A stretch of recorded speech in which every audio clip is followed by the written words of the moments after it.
It was December 17th, 1903, at 10:35 a.m.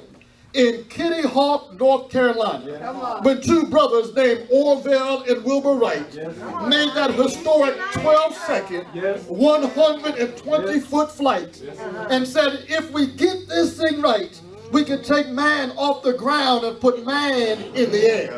I believe the Wright brothers looked at one another and said, this changes everything.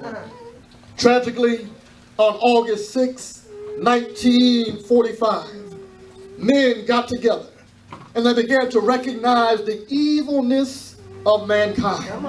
They looked back on World War I and World War II and said, if we don't do something, man will destroy what God has given unto us.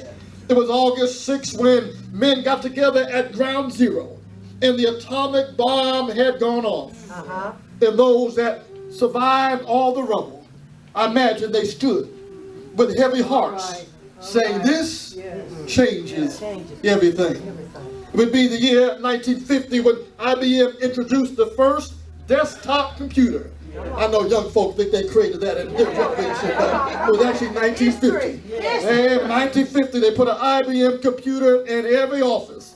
And then it would be 1973 and then 1976 when two young men by the name of Steve got together in the parents' garage and created something called Windows.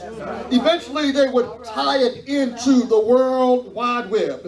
And in 1992, almost every household across the land began to bring computers from the office into the home. I believe they sat back in that garage and said, this changes everything. Now, I recognize that I've left out a lot of inventions, a lot of things that have transpired in our society that was important.